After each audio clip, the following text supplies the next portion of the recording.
Spoštovane gledalke, spoštovani gledalci, dobrodošli v prav posebni oddaji na Nova 24 TV.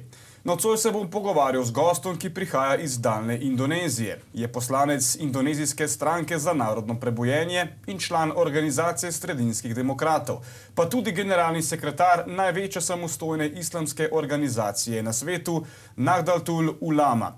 Mr. Yahya Choli Staquf, welcome to Slovenia and of course welcome to our studio. My pleasure, thank you. Tell me firstly about your organization. What does this name Nahdlatul Ulama actually means? What is also the goal of your organization? And what do you as a Secretary General aim to achieve? Firstly for Indonesia and then of course in the wider region. Nahdlatul Ulama is an Arabic name. It means the awakening of the Muslim scholars, which are the traditional community leaders in our society, Indonesian society. And it was established in 1926 as an effort to consolidate the community leadership in our society, to work together, strive together for an ideals of future civilization for our country. And since we have Islam as our fundamental inspiration, then it is natural that we need to also work throughout the Islamic world, and due to the reality of our current civilization, we simply have to work to the rest with the rest of the world. You have been criticized many times in your home country. Your opponents say that you are not Muslim enough, that you are preaching Islam that isn't really Islam. How do you respond to those critics? Is your agenda well received in Indonesia? Yeah, you see, we've been living this Islam, our Islam, for like 500 years at least, you know. So, and also our leaders take their religious education from all over Islamic world, from Hijaz, meaning Mecca and Medina, from Azhar in Egypt, from Damascus, from Baghdad, from everywhere. So we have all the line of education from masters to masters to masters, you know, until the Prophet himself. So it's simply it's not logical to accuse us to be not Islamic enough. You know. You say that Islam can be reformed, that Islam can be more humane, more egalitarian, but doesn't that actually mean changing Islam, creating a new religion? Iran had liberal Islam in the 70s, if we remember this. So did Egypt. But those two countries now practice an extremely fundamental Islam. What can you do so that your Reformation movement does not end in fundamentalist revolution? Yeah, what we need is a vision about a future civilization for us all. So Islam was meant to be a guidance for human beings to achieve well-beings from themselves, for themselves. So what happened in the Middle East is a historical passage that bring them into the situation that they have now. But actually, we have a different historical passage in Indonesia that enable us to see a different vision about future civilization, which is a harmonious civilization among various different religious community, like what we have in Indonesia. What about Sharia? It is a legal code not to be broken, but if I understand correctly, it is applied only partially in Indonesia. Why is that so, and what does it mean exactly? This is the common, you know, the broad misunderstanding about Sharia. Sharia is not supposed to be something abstract or even utopian. Sharia has to be something concrete. because the definition of Sharia is the guidance for human beings to achieve well-beings. So it has to be concrete, it has to be realistic, it has to be, to be seen as a fact. When you do something that in fact against your well-being, then you are against Sharia. So that's the true understanding about Sharia, I think. You have actually become known for being one of few Muslim representatives to go to Israel and work for peace between Jews and Muslims. Do you think that while Hamas is saying that all Jews must die, peace is at all possible? Can two sides who are constantly in war actually shake hands? See, the way I see it, the problem is not just between Hamas and Likud. It's not just between Palestinian and the Israelis. It's about the whole global community. Because all, the conflicts between the Palestinians and the Israelis has been, having broad ramification to the global society. So it is for the whole global society to work together in seeking solution for the problem in Palestine. So, and we have to work from the most fundamental root of the conflict, which is interaction between religions, between different religious communities, the Jews, the Muslims, the Christians. The way I see it, there has been an established mindset and behavior, mode of behavior among different religious communities there in that particular regions, which is based on enmity toward each other. We need to change that. Your words about Middle-age interpretations of Quran and Hadiths are actually very interesting. But do you believe that fundamental principles of Islam can really be interpreted differently? There is a joke in the West going something like, Islam is the religion of peace, but only if all people in the world are Muslims. So what do you say? See, again, like I said, it's about historical passage. What happened in Middle East is due to the historical passage that's been through.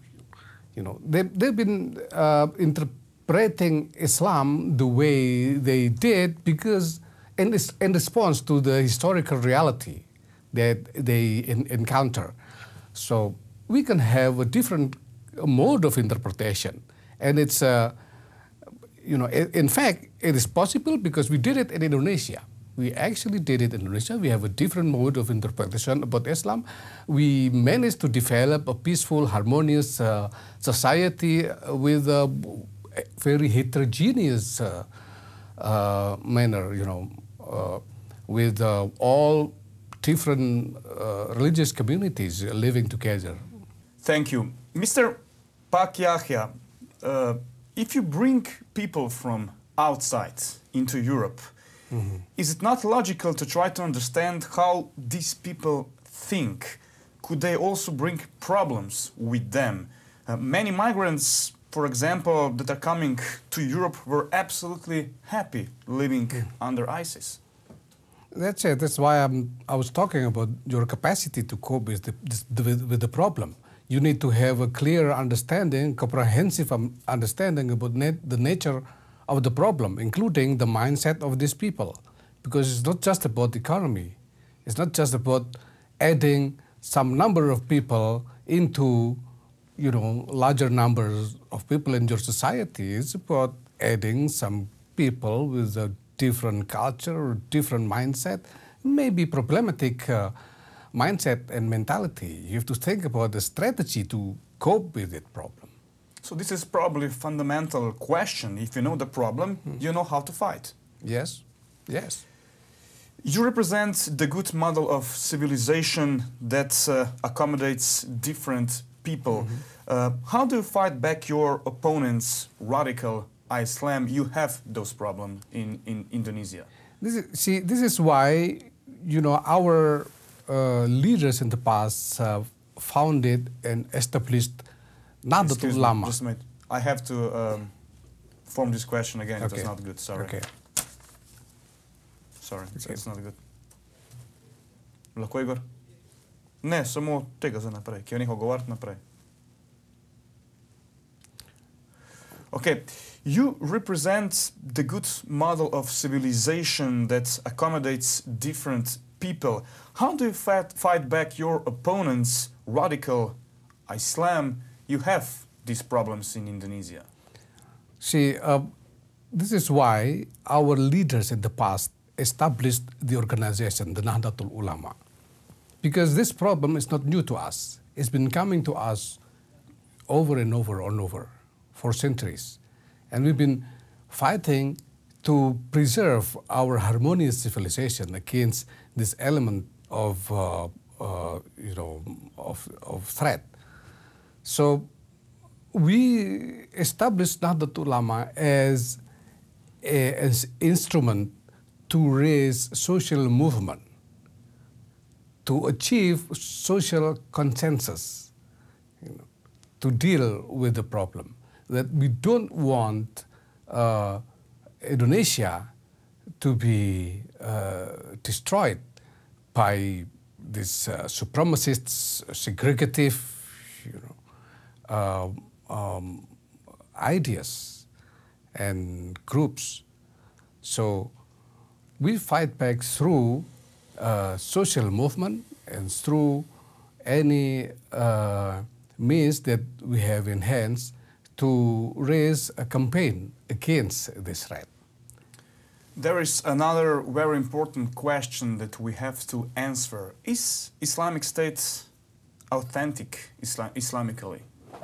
Yeah, like I said, there is a medieval mode of interpretation about Islam. And what ISIS is doing is trying to impose that medieval mode of interpretation, which is obviously then become disastrous to our current global society and civilization. So that's why we've been calling for a reform in Islam. Reform means recontextualization. We call for Islamic world to realize the changing reality that we have now in our current civilization, and then come back to the fundamental purpose of Islam as a religion, which is to guide human beings to achieve their well-beings. So that's why, you see, this medieval mode of interpretation has been challenging us, Indonesian Muslims, all this time. And we've been fighting back, dealing with it. But as this is something global in nature, we believe that we need a more global consolidation to fight this. But how do you reform Islam? Is that really possible? It's possible because we did it. We actually did it. In Indonesia, we have a vast majority of Muslims with a very deep-rooted tradition and culture, who has mentality of harmonious life among different groups of religion in Indonesia. See? So, and we developed a theological discourse, a legitimate theological discourse for it. So, and if I may, I can explain that last year we conduct this international conference with various Muslim scholars from around the world in Indonesia. Coming to Indonesia, we convened them, and as the result of the conference, we declare what we call Declaration on Humanitarian Islam, which means Islam that serves the well-being of humanity. And we're talking about recontextualizing Islam, a strategy to recontextualize Islam. And we laid out 5 components of strategy. First, identification and contentment. So we need to honestly identify what is the problem. We need to acknowledge that what ISIS is doing is to impose the medieval mode of interpretation, which is problematic to our current civilization. We need to admit that ISIS have a legitimate references in the eye of Islamic orthodoxy, so that we can come to a logic that we need to change that. So secondly, we need a conflict resolution, because all these conflicts involving different religious groups has been used as justification for enmity, to preserve the idea of enmity. We need to do that. Third, we need to generate alternative discourse on Islamic theology, which we did in Indonesia. So that we can have a theological discourse that will encourage Muslims to have more harmonious life with different religious groups. Then we need educational reform. In the Islamic educational institutions, this will have to do with curriculum, with the method, and so forth. And the fifth component is social movement. That's what we do. That's what Nahdlatul Ulama does. We do social movement to consolidate the society, to move against this threat of radicalism. Pak Yahya, we are at the end of our short conversation. You have taken steps to ensure more peaceful coexistence of humans. Can globalist elites and geopolitical superpowers also make some steps that we prevent large-scale conflicts, wars, famine?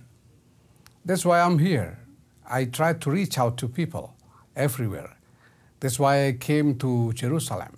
That's why I have works in the United States and everywhere in the world, because we need to speak with all these world leaders that we have a civilizational problem here. We need to work together to solve it.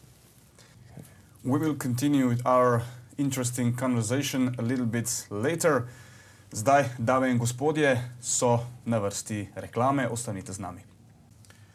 Spoštovani gledalci, spoštovane gledalke, dobrodošli nazaj. Nocoj v studiu gostim gospoda Yahya Cholija Staqufa. V drugem delu oddaje bova spregovorila tudi o ekstremizmu in pa terorizmu. Mr. Yahya, in Indonesia you have radical Islam. How do you deal with these problems? See, Islam has been the fundamental elements in our civilization, Indonesian civilization, even since before Indonesia as a state emergence. Yeah. So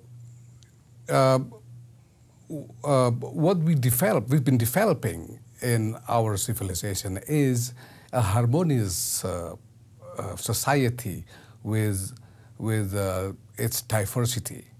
So, but now we are living in an open world where influence from everywhere can come in and influence the society, including this problem of radicalism and terrorism. So our attitude about this problem is first to preserve our civilization. This is a problem that pose dangers to our civilization. So our attitude is to protect our civilization. That's first.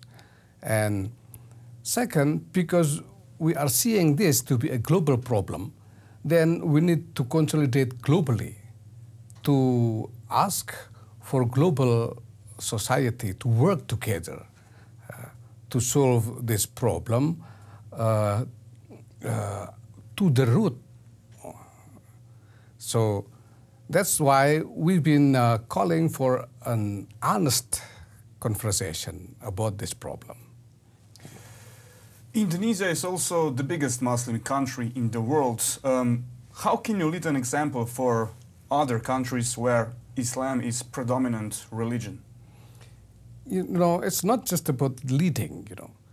See, people have to see the reality, the fact. It is obvious, nobody can deny that Islam is now facing a problem, because the whole world is concerned about how Middle East, you know, about the dynamics in Middle East and where it's going to, you know. So now, you know, we need to work not just to save Islam, you know, not just to solve the problem with Islam, but also to preserve our global civilization from destruction because of this problem. Pak Yahya, you are helping in many programs to re-educate terrorists, to prevent future terrorism. What is the first step to prevent outbursts of violence and hatred? Religion plays its role. Every attacker in Europe died with Allahu Akbar on his lips. See, basically, the way we see it, what we need is a reform, is a contextualization of Islamic teachings. What these terrorists have in their mindset about Islam is against this middle age mode of interpretation.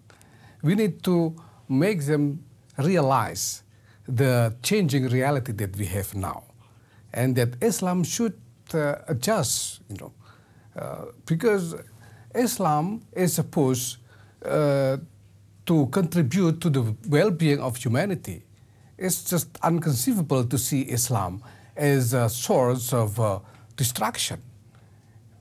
How can you have faith in a religion that is in fact become a source of problem to humanity?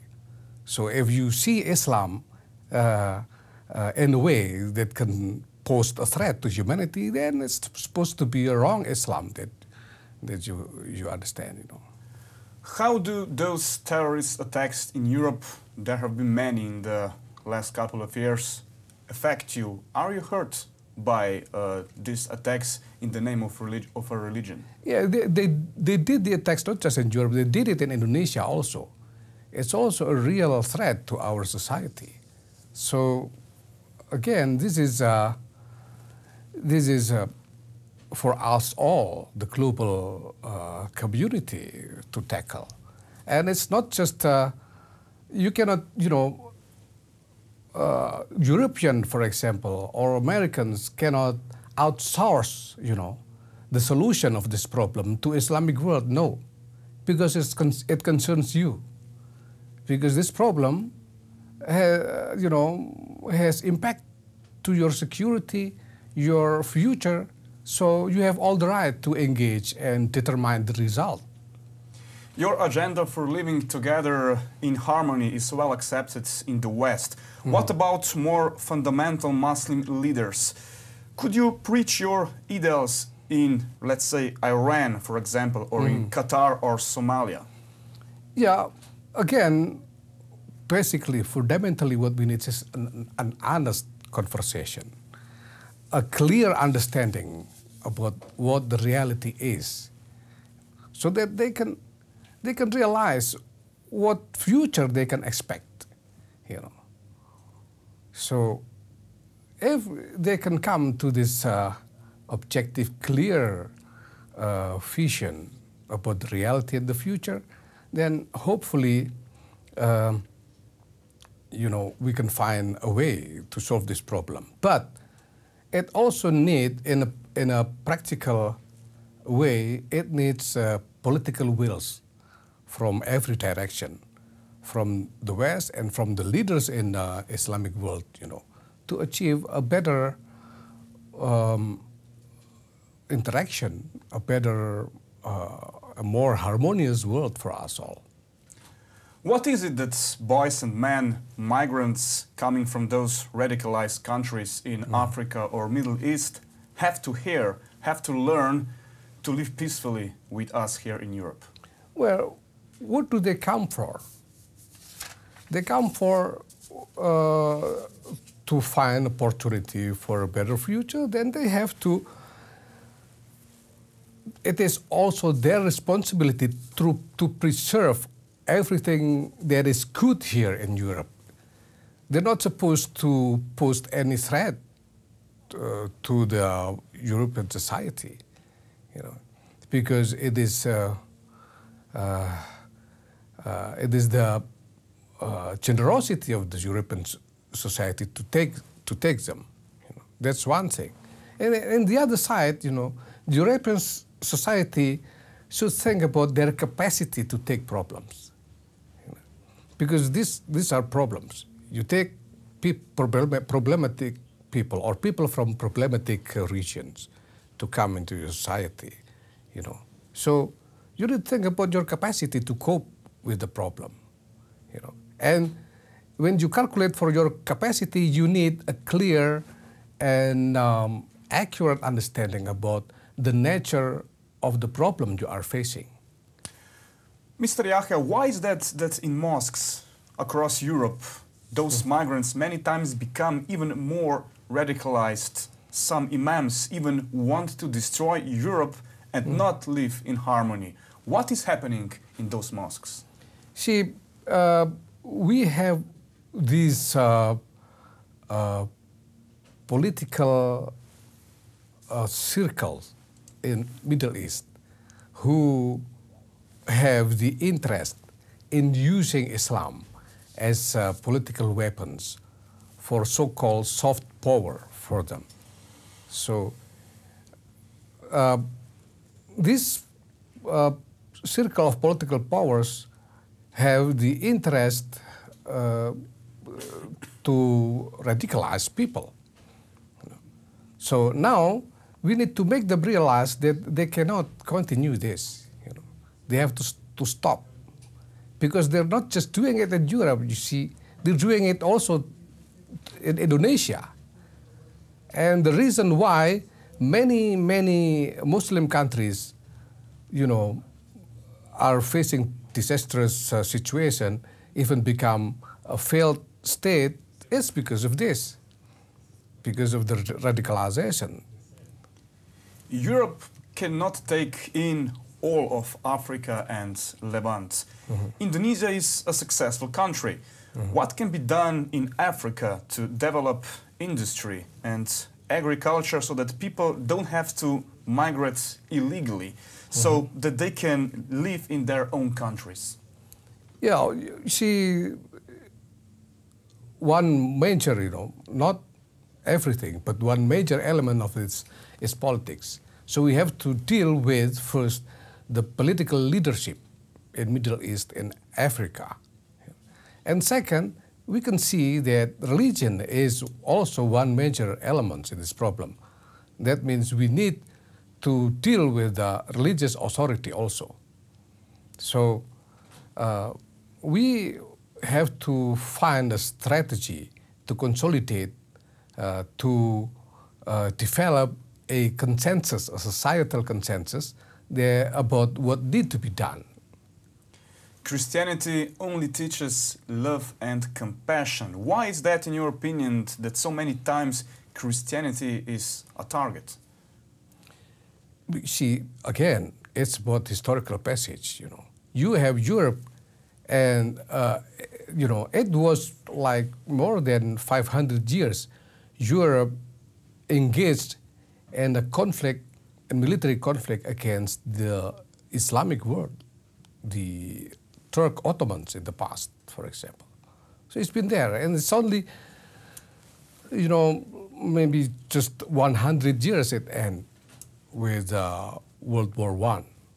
So it's the mindset, you know, the mentality, the psychology is still there. Now we need to make these people realize about a different future that we can have by living harmoniously. So that's your opinion, the main reason, if I understood correctly, that terrorists attack Christmas markets, churches, priests, For example, if they wanted to attack a state, nuclear power plant would be probably a better target. But no, they attack symbols. Yeah, yeah, because you know, their mindset is just it's not just about you know, political entity. It's about different groups. So they you know, they attack whatever they can reach to attack. You know. West, of course, has bloody hands too. There is no doubt about it. Yeah. Humans have done terrible things. Yeah. But there is always someone who says that crimes are will of God. Do gods demand killing? Well, who knows what God demands, you know. You know, the way we see it, the way I learned from Islam, I'm a Muslim, the way I learned from Islam is that God provides us with guidance to achieve well-being, that's it. Christian God does not. Buddha does not. Some young terrorists think that Allah wants them to kill, to go to jihad. How do you answer them? They have to achieve a clear understanding about the history that they've been through, you know. That all this mindset, all this mentality is a result of a historical experience. You know. So now it is for our decision, for us to decide what kind of future that we want to be. Pak Yahya, thank you for your time and Welcome. your interesting answers. Thank you. Hvala pa tudi vam, spoštovane gledalke in gledalci, za pozornost. Želim vam prijeten preostanek večera in lahko noč.